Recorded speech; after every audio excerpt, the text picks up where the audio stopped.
कर्पूरिगौरं करुणावतारं संसारसारं भुजगेन्द्रहारं सदा वसन्तं हृदयारविन्दे भवं भवानी सहितं नमामि। श्री शिवाय नमस्तुभ्यम। आप सुन रहे हैं श्री शिव महापुराण कथा रुद्र संहिता के द्वितीय खंड सती से। ब्रह्मा जी का रुद्रदेव से सती के साथ विवाह करने का अनुरोध, श्री विष्णु के द्वारा अनुमोदन और श्री रुद्र की इसके लिए स्वीकृति देना। आज हम इस पावन कथा का रसपान कर रहे हैं। ब्रह्मा जी कहते हैं नारद जी से कि श्री विष्णु आदि देवताओं के द्वारा की हुई उस स्तुति को सुनकर सबकी उत्पत्ति के हेतुभूत भगवान शंकर बड़े ही प्रसन्न हुए और जोर जोर से वे हंसने लगे। मुझ ब्रह्मा और विष्णु को अपनी अपनी पत्नी के साथ आया हुआ देखकर महादेव जी ने हम लोगों से यथोचित वार्तालाप किया और हमारे आगमन का हमसे कारण पूछा। रुद्र हमसे बोले, हे हरे, हे विधे तथा हे देवताओं और हे महर्षियों, आज निर्भय होकर यहाँ अपने आने का ठीक ठीक मुझे कारण बताइए। तुम लोग किस लिए यहाँ पर आए हो और कौन सा कार्य आ पड़ा है, वह सब मैं सुनना चाहता हूँ, क्योंकि तुम्हारे द्वारा की गई स्तुति से मेरा मन बहुत प्रसन्न है। हे नारद, महादेव जी के इस प्रकार पूछने पर भगवान विष्णु की आज्ञा से मैंने वार्तालाप आरंभ किया। मुझ ब्रह्मा ने कहा, हे देवदेव, हे महादेव, हे करुणा सागर प्रभु, हम दोनों इन देवताओं और ऋषियों के साथ जिस उद्देश्य से यहाँ पर आए हैं आप उसे सुनिए। हे वृषभध्वज, विशेषतः आपके ही लिए हमारा यहाँ आगमन हुआ है, क्योंकि हम तीनों सहार्थी हैं। सृष्टि चक्र के संचालन रूप प्रयोजन की सिद्धि के लिए एक दूसरे के सहायक हैं। सहार्थी को सदा परस्पर यथा योग्य सहयोग करना चाहिए, अन्यथा यह जगत टिक नहीं सकता। हे महेश्वर, कुछ ऐसे असुर उत्पन्न होंगे जो मेरे हाथ से मारे जाएंगे, कुछ भगवान विष्णु के और कुछ आपके हाथों नष्ट होंगे। हे महाप्रभु, कुछ असुर ऐसे भी होंगे जो आपके वीर्य से उत्पन्न हुए पुत्र के हाथ से ही मारे जा सकेंगे। हे प्रभु, कभी कोई विरले ही असुर ऐसे होंगे जो माया के हाथों के द्वारा वध को प्राप्त होंगे। आप भगवान शंकर की कृपा से ही देवताओं को सदा उत्तम सुख प्राप्त होगा। घोर असुरों का विनाश करके आप जगत को सदा स्वास्थ्य एवं अभय प्रदान करेंगे। अथवा यह भी संभव है कि आपके हाथ से कोई भी असुर न मारा जाए, क्योंकि आप सदा योगयुक्त रहते हुए राग द्वेष से रहित हैं तथा एकमात्र दया करने में ही लगे रहते हैं। हे ईश, यदि वे असुर भी आराधित हों, यदि आपकी दया से अनुग्रहित होते रहें, तो सृष्टि तथा पालन का कार्य कैसे चल सकता है। अतः हे वृषभध्वज, आपको प्रतिदिन सृष्टि आदि के उपयुक्त कार्य करने के लिए उद्यत रहना चाहिए। यदि सृष्टि पालन और संहार रूप कर्म न करने हो, तब तो हमने माया से जो भिन्न भिन्न शरीर धारण किए हैं उनकी कोई उपयोगिता अथवा औचित्य ही नहीं है। वास्तव में हम तीनों एक ही हैं, कार्य के भेद से भिन्न भिन्न देह धारण करके स्थित हैं। यदि कार्य भेद न सिद्ध हो, तब तो हमारे रूप भेद का कोई प्रयोजन है ही नहीं। हे देव, एक ही परमात्मा महेश्वर तीन स्वरूपों में अभिव्यक्त हुए हैं। इस रूप भेद में उनकी अपनी माया ही कारण है। वास्तव में प्रभु स्वतंत्र हैं, वे लीला के उद्देश्य से ही ये सृष्टि आदि कार्य करते हैं। भगवान श्री हरि उनके बाएं अंग से प्रकट हुए हैं, मैं ब्रह्मा उनके दाएं अंग से प्रकट हुआ हूँ और आप रुद्रदेव उन सदाशिव के हृदय से आविर्भूत हुए हैं। अतः आप ही शिव के पूर्ण रूप हैं। हे प्रभु, इस प्रकार अभिन्न रूप होते हुए भी हम तीन रूपों में प्रकट हैं। हे सनातन देव, हम तीनों उन्हीं भगवान सदाशिव और शिवा के पुत्र हैं। इस यथार्थ तत्व का आप हृदय से अनुभव कीजिए। हे प्रभु, मैं और श्री विष्णु आपके आदेश से प्रसन्नता पूर्वक लोक की सृष्टि और पालन के कार्य को कर रहे हैं तथा कार्य कारणवश शैपत्निक भी हो गए हैं। अतः आप भी विश्व हित के लिए तथा देवताओं को सुख पहुंचाने के लिए एक परम सुंदरी रमणी को अपनी पत्नी बनाने के लिए ग्रहण करें। हे महेश्वर, एक बात और है, उसे आप सुनिए। मुझे पहले के वृतांत का स्मरण हो आया है। पूर्व काल में आपने ही शिव रूप से जो बात हमारे सामने कही थी, वही इस युग में सुन रहा हूँ। आपने कहा था, हे ब्राह्मण, मेरा ऐसा ही उत्तम रूप तुम्हारे अंग विशेष ललाट से प्रकट होगा, जिसकी लोक में रुद्र नाम से प्रसिद्धि होगी। तुम ब्रह्मा सृष्टिकर्ता हो गए, श्री हरि जगत का पालन करने वाले हुए, और मैं सवगुण रुद्र रूप होकर संहार करने वाला होऊंगा। एक स्त्री के साथ विवाह करके लोक के उत्तम कार्य की मैं सिद्धि करूंगा। अपनी कही हुई इस बात को आप याद करके अपने ही पूर्व प्रतिज्ञा को पूर्ण कीजिए। हे स्वामिन, आपका यह आदेश है कि मैं सृष्टि करूं, श्री हरि पालन करें, और आप स्वयं संहार के हेतु बनकर प्रकट हों। सो आप साक्षात शिव ही संहारकर्ता के रूप में प्रकट हुए हैं। आपके बिना हम दोनों अपना अपना कार्य करने में समर्थ नहीं हैं। अतः आप एक ऐसी कामिनी को स्वीकार करें जो लोकहित के कार्य में तत्पर रहें। हे शंभो, जैसे लक्ष्मी भगवान विष्णु की और सावित्री मेरी सहधर्मणी हैं, उसी प्रकार आप इस समय अपनी जीवन सहचरी प्राण वल्लभा को ग्रहण करें। हे नारद, मेरी इस बात को सुनकर लोकेश्वर महादेव जी के मुख पर मुस्कुराहट दौड़ गई। वे श्री हरि के सामने मुझसे इस प्रकार बोले। ईश्वर ने कहा, हे ब्राह्मण, हे हरे, तुम दोनों मुझे सदा ही अत्यंत प्रिय हो। तुम दोनों को देखकर मुझे बड़ा आनंद मिलता है। तुम लोग समस्त देवताओं में श्रेष्ठ तथा त्रिलोकी के स्वामी हो। लोकहित के कार्य में मन को लगाए रहने वाले तुम दोनों का वचन मेरी दृष्टि में अत्यंत गौरवपूर्ण है। किंतु सुरश्रेष्ठ गण, मेरे लिए विवाह करना उचित नहीं होगा, क्योंकि मैं तपस्या में संलग्न रहकर सदा संसार से विरक्त ही रहता हूँ, और योगी के रूप में मेरी प्रसिद्धि है, जो निवृत्ति के सुंदर मार्ग पर स्थित है। अपने आत्मा में ही रमण करता और आनंद मानता हूँ मैं। निरंजन माया से निर्लिप्त हूँ, जिसका शरीर अवधूत दिगंबर है, जो ज्ञानी आत्मदर्शी और कामना से शून्य है, जिसके मन में कोई विकार नहीं है, जो भोगों से दूर रहता है, तथा जो सदा अपवित्र और अमंगल वेशधारी है, उसे संसार में कामनी से भला क्या प्रयोजन है? यह इस समय मुझे बताओ तो सही। मुझे तो सदा केवल योग में लगे रहने पर ही आनंद आता है। ज्ञानहीन पुरुष ही योग को छोड़कर भोग को अधिक महत्व देता है। संसार में विवाह करना पराये बंधनों में बंधना है। इसे बहुत बड़ा बंधन समझना चाहिए। इसलिए मैं सत्य सत्य कहता हूँ, विवाह के लिए मेरे मन में थोड़ी सी भी अभिरुचि नहीं है। आत्मा ही अपना उत्तम अर्थ या स्वार्थ है। उसका भली भांति चिंतन करने के कारण मेरी लौकिक स्वार्थ में प्रवृत्ति नहीं होती। तथापि जगत के हित के लिए तुमने जो कुछ कहा है, मैं उसे करूंगा। तुम्हारे वचन को गरिष्ठ मानकर अथवा अपनी कही हुई बात को पूर्ण करने के लिए मैं अवश्य विवाह करूंगा, क्योंकि मैं सदा भक्तों के वश में रहता हूँ। परंतु मैं जैसी नारी को प्रिय पत्नी के रूप में ग्रहण करूंगा और जैसी शर्त के साथ करूंगा, उसे तुम सुनो। हे हरे, हे ब्राह्मण, मैं जो कुछ कहता हूँ वह सर्वथा उचित ही है। जो नारी मेरे तेज को विभाग पूर्वक ग्रहण कर सके, जो योगिनी तथा इच्छा अनुसार रूप धारण करने वाली हो, उसी को तुम पत्नी बनाने के लिए मुझे बताओ। जब मैं योग में तत्पर रहूं, तब उसे भी योगिनी बनकर रहना होगा, और जब मैं कामाशक्त हूं, तब उसे भी कामिनी के रूप में ही मेरे पास रहना होगा। वेद वेता विद्वान जिन्हें अविनाशी बतलाते हैं, उन ज्योतिया स्वरूप सनातन शिव का मैं सदा चिंतन करता हूँ और करता रहूंगा।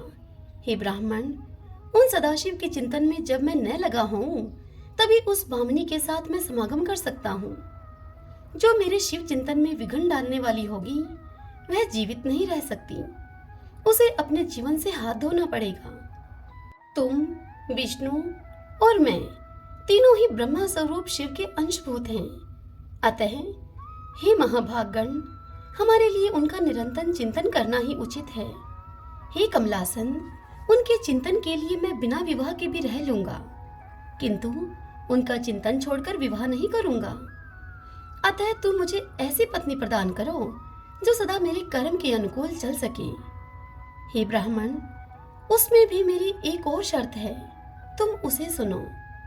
यदि उस स्त्री का मुझ पर और मेरे वचन पर अविश्वास होगा तो मैं उसे त्याग दूंगा। हे नारद, उनकी यह बात सुनकर मैंने और श्री हरि ने मंद मुस्कान के साथ मन ही मन प्रसन्नता का अनुभव किया।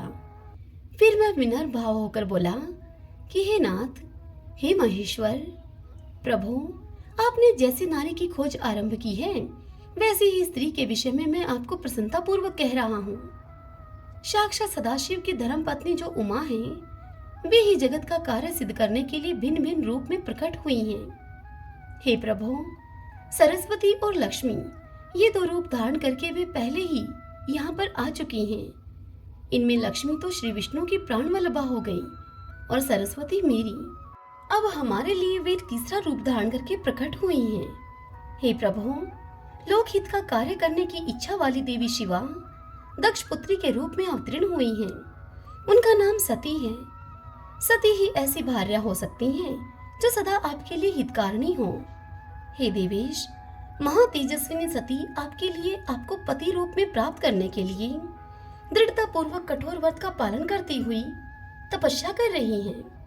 हे महेश्वर, आप उन्हें वर देने के लिए जाइए, कृपा कीजिए और बड़ी प्रसन्नता के साथ उन्हें उनकी तपस्या के अनुरूप वरदान देकर उनके साथ आप विवाह कीजिए।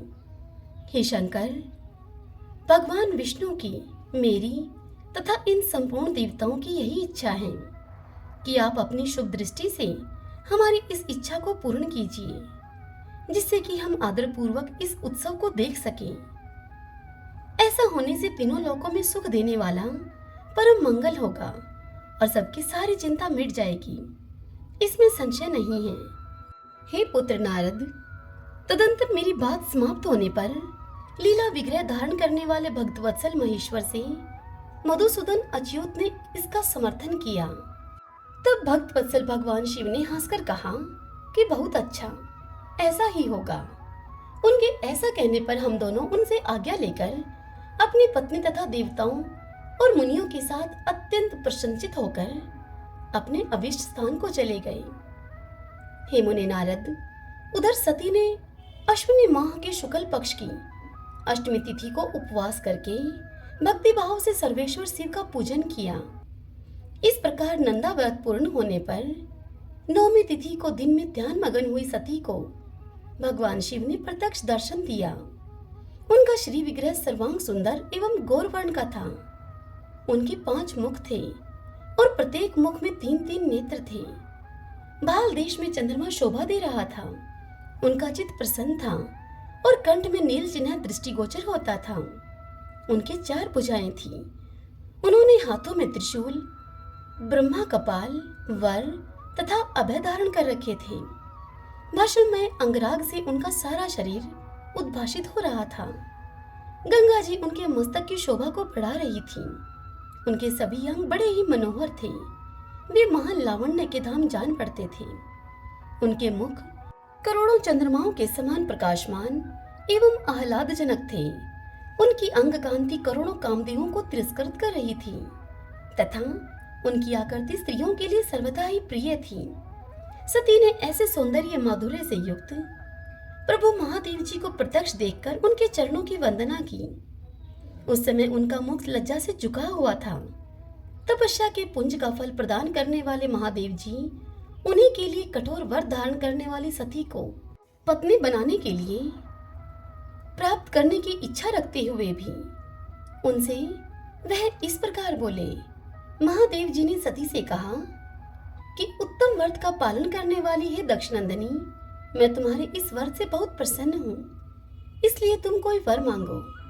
तुम्हारे मन को जो अभिष्ट होगा वही वर मैं तुम्हें दूंगा। हे मुनि नारद, जगदीश्वर महादेव जी यद्यपि सती के मनोभाव को जानते थे तो भी उनकी बात सुनने के लिए वे बोले कि कोई वर मांगो, परंतु सती लज्जा के अधीन हो गई थी, इसलिए उनके हृदय में जो बात थी उसे वे स्पष्ट शब्दों में कह न सकी। उनका जो अभिष्ट मनोरथ था वह लज्जा से आच्छादित हो गया था। प्राण वल्लभ शिव का प्रिय वचन सुनकर सती अत्यंत ही प्रेम में मगन हो गई।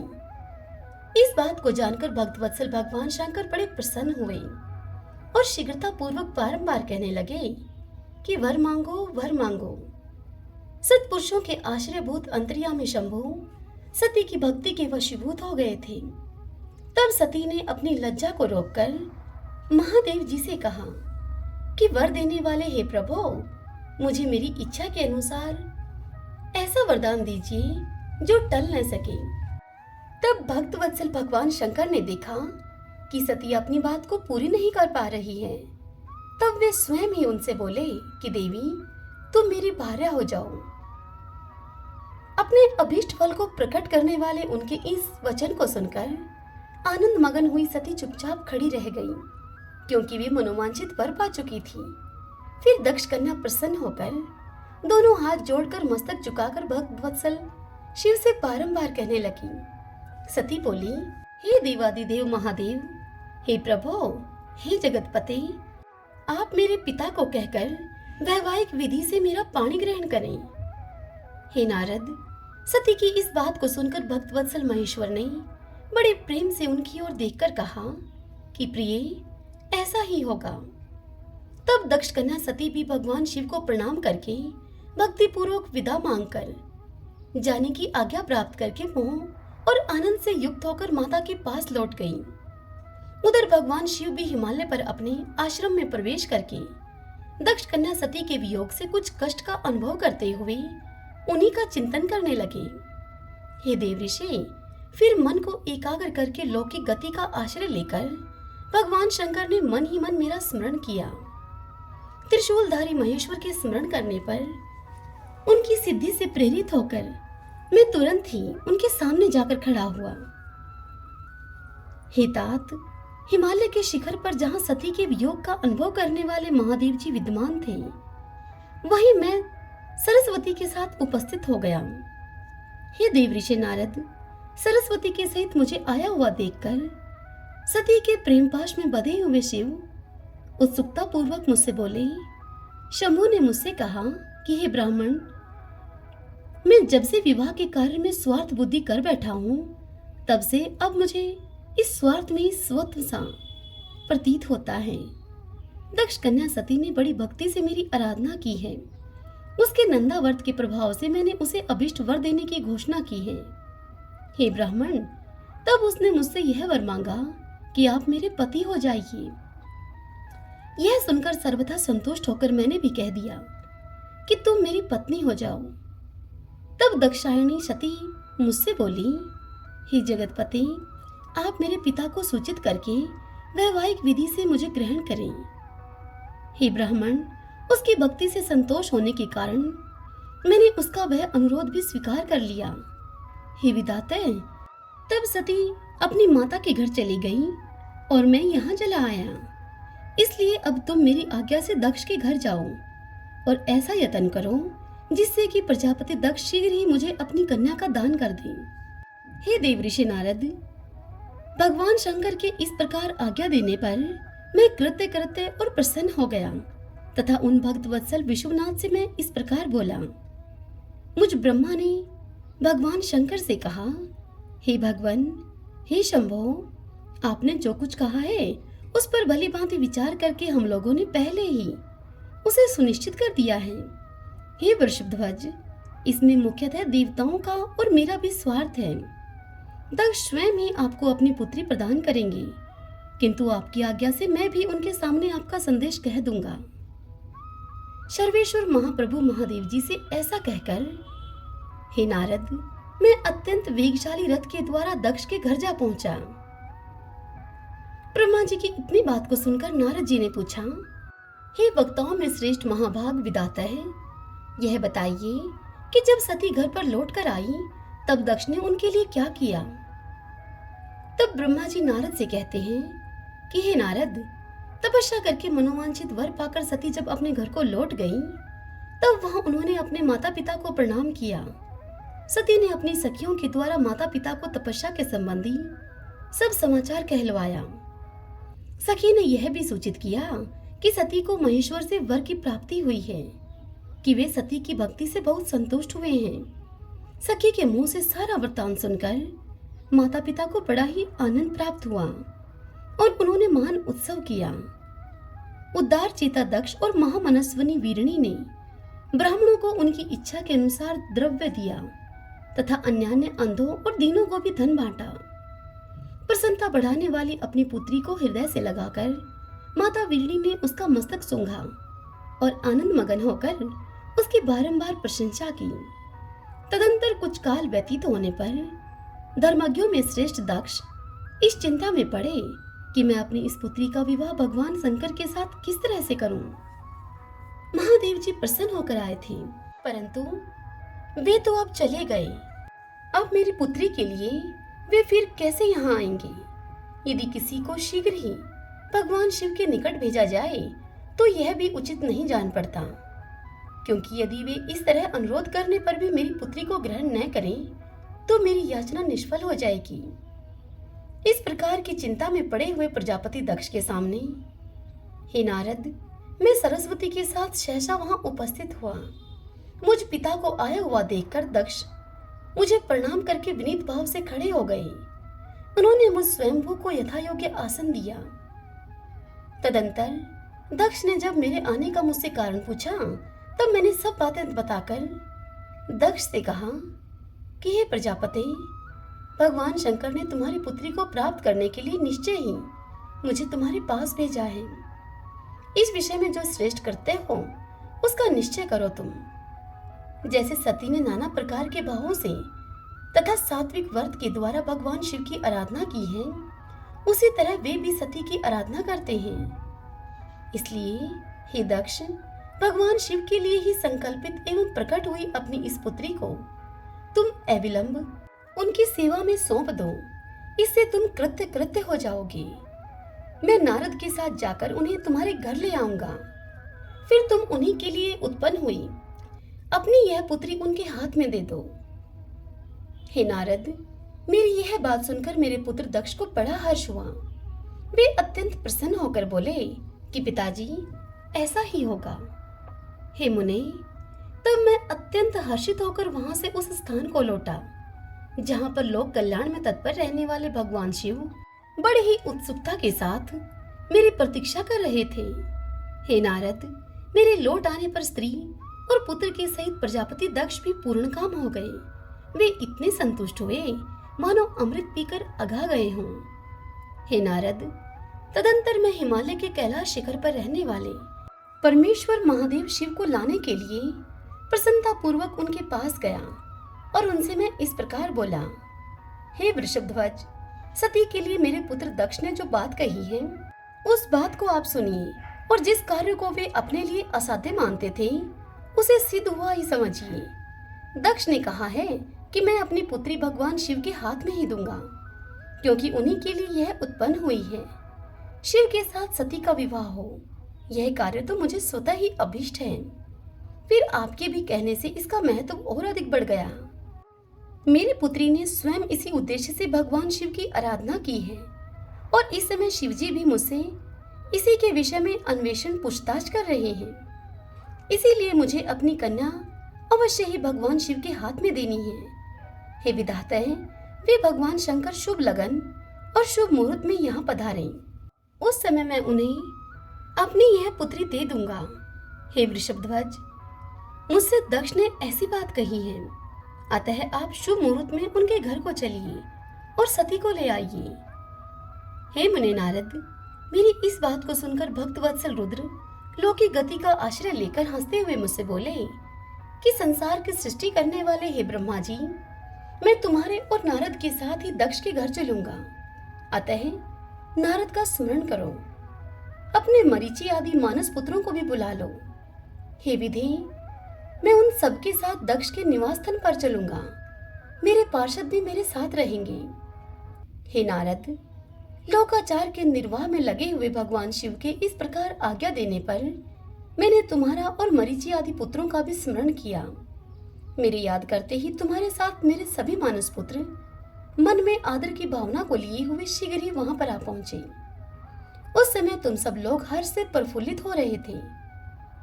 फिर रुद्र के स्मरण करने पर शिव भक्तों के सम्राट भगवान विष्णु भी अपने सैनिकों तथा कमला देवी के साथ गरुड़ पर आरूढ़ होकर तुरंत ही वहां पर आ गए। तदंतर चैत्र मास के शुक्ल पक्ष की त्रयोदशी तिथि में रविवार को पूर्वा फागुनी नक्षत्र में मुझ ब्रह्मा और विष्णु आदि समस्त देवताओं के साथ महेश्वर ने विवाह के लिए यात्रा की। मार्ग में उन देवताओं और ऋषियों के साथ यात्रा करते हुए भगवान शंकर बड़ी शोभा पा रहे थे। वहां जाते हुए देवताओं, मुनियों तथा आनंद मगन मन वाले परमत गणों का रास्ते में बड़ा ही उत्सव हो रहा था। भगवान शिव की इच्छा से वृषभ, व्याघ्र, सर्प, जटा और चंद्रकला आदि सब के सब उनके लिए यथा योग्य आभूषण बन गए। तदंतर वेग से चलने वाले बलवान बलिवर्द नंदिकेश्वर पर आरूढ़ हुए महादेव जी श्री विष्णु आदि देवताओं को साथ लिए क्षण भर में प्रसन्नता पूर्वक दक्ष के घर जा पहुंचे। वहां विनीत चित्त वाले प्रजापति दक्ष समस्त आत्मीय जनों के साथ भगवान शिव की अगवानी के लिए उनके सामने आए। उस समय उनके समस्त अंगों में हर्ष जनित रोमांच हो आया था। स्वयं दक्ष ने अपने द्वार पर आए हुए समस्त देवताओं का सत्कार किया। वे सब लोग सर्वश्रेष्ठ शिव को बिठाकर उनके पार्श्व भाग में स्वयं भी मुनियों के साथ कर्मशः बैठ गए। इसके बाद दक्ष ने मुनियों के सहित समस्त देवताओं की परिक्रमा की और फिर उन सबके साथ भगवान शिव को घर के भीतर ले आए। उस समय दक्ष के मन में बड़ी प्रसन्नता थी। उन्होंने सर्वेश्वर शिव को उत्तम आसन देकर स्वयं ही विधि पूर्वक उनका पूजन किया। तत्पश्चात श्री विष्णु का, मेरा, ब्राह्मणों का, देवताओं का और समस्त शिवगुणों का भी यथोचित विधि से उत्तम भक्ति भाव के साथ पूजन किया। इस तरह पूजनीय पुरुषों तथा अन्य लोगों के सहित उन सबका यथोचित आदर सत्कार करके दक्ष ने मेरे मानस पुत्र मरीचि आदि मुनियों के साथ आवश्यक सलाह की। इसके बाद मेरे पुत्र दक्ष ने मुझ पिता से मेरे चरणों में प्रणाम करके मुझे प्रसन्नता पूर्वक कहा कि हे प्रभु, आप ही वैवाहिक कार्य कराएं। हे नारद, तब मैं भी हर्ष में भरकर हृदय से बहुत अच्छा कहकर उठा और वह सारा कार्य कराने में लग गया। तदंतर ग्रहों के बल से युक्त शुभ लगन और मुहूर्त में दक्ष ने हर्ष पूर्वक अपनी पुत्री सती का हाथ भगवान शंकर के हाथ में दे दिया। उस समय हर्ष से भरे हुए भगवान वृषभध्वज ने भी वैवाहिक विधि से सुंदरी दक्ष कन्या का पाणी ग्रहण किया। फिर मैंने, श्री हरि ने, तुम तथा अन्य मुनियों ने, देवताओं ने और परमत गणों ने भगवान शिव को प्रणाम किया और सबने नाना प्रकार की स्तुतियों के द्वारा उन्हें संतुष्ट किया। उस समय नाच गाने के साथ महान उत्सव मनाया गया। समस्त देवताओं और मुनियों को बड़ा आनंद प्राप्त हुआ। भगवान शिव के लिए कन्यादान करके मेरे पुत्र दक्ष कृतार्थ हो गए।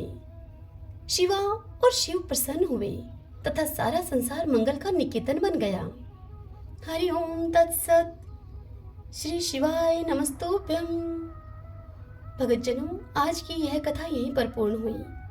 कल की कथा में हम सुनेंगे सती और शिव के द्वारा अग्नि की परिक्रमा, श्री हरि के द्वारा शिव तत्व का वर्णन, शिव का ब्रह्मा जी को दिए हुए वर के अनुसार वेदी पर सदा के लिए अवस्थान तथा शिव और सती का विदा होकर कैलाश पर जाना। कल हम इस पावन कथा का रसपान करेंगे। कल की कथा भी आपको बहुत आनंदित करने वाली है। समय निकालकर जरूर सुनिएगा। और यदि आपने इससे पहले की कथाएं अभी तक नहीं सुनी हैं, तो उन सभी की लिस्ट हमारी प्लेलिस्ट में मिलेगी। उन सभी वीडियोस को भी आप जरूर सुनें। आज की यह कथा आपको कैसी लगी, यह भी मुझे जरूर बताइएगा। श्री शिवाय नमस्तुभ्यम। मिलते हैं कल श्री शिव महापुराण की एक नई कथा के साथ।